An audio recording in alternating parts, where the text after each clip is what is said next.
My name is Eline H Ploumen. I'm from Thoraxcentrum Twente in the Netherlands, and I'm currently a PhD candidate. The name of the trial is the BioResort trial, and the principal investigator is Clemens van Bergen. In the past, it was suggested that the durable polymer that is present in drug-eluting stents may cause ongoing inflammation when it was implanted in the coronaries. So the BioResort trial was designed to assess two biodegradable polymer stents against a durable polymer reference device. And the thought was that after the degradation of the biodegradable polymer, only a bare metal stent would be left behind in the coronary. And this may give you an advantage in terms of adverse event rates following the PCI procedure. So the two novel devices that were investigated were the Orsiro and the Synergy. The Orsiro is an ultrathin-strut cobalt chromium device that is coated with a biodegradable polymer and elutes sirolimus. And the Synergy is a very thin strut device. It's made of platinum chromium and is coated with a biodegradable polymer as well, but it elutes everolimus. And these devices were assessed against the Resolute Integrity, which is a durable polymer device, also made of cobalt chromium, and it elutes zoterolimus.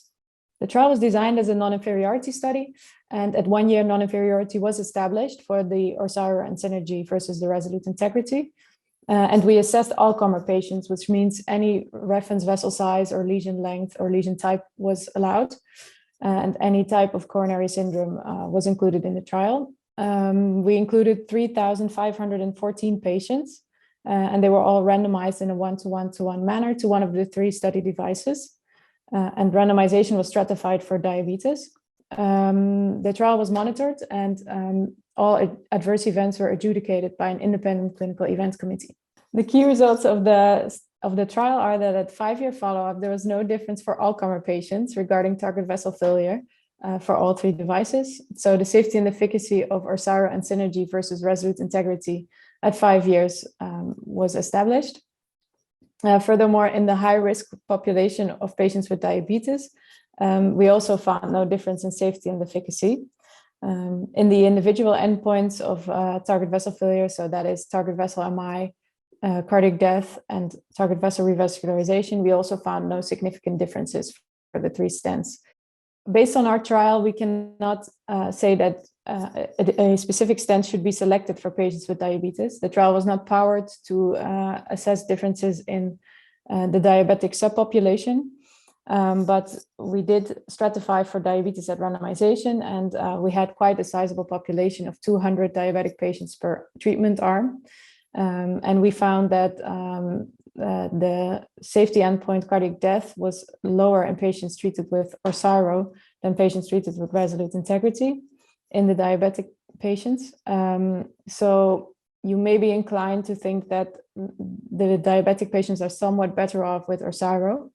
However, we cannot draw any definitive conclusions. As I mentioned, there was no sufficient power to assess this in the trial. The take-home messages are that the novel devices with the biodegradable polymer coating, so the Orsiro and the Synergy stents, are safe and effective in all-comer patients as well as in a high-risk population with diabetes.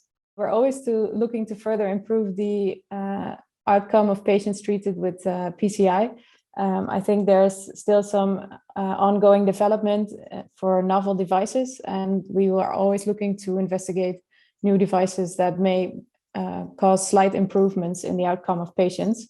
And I think over time, you can see that the overall event rates following PCI have declined, which is not only the effect of stent design, of course, but also of concomitant medication. But I think the next steps will always be to keep investigating the next iterations of stents that slightly improved outcome.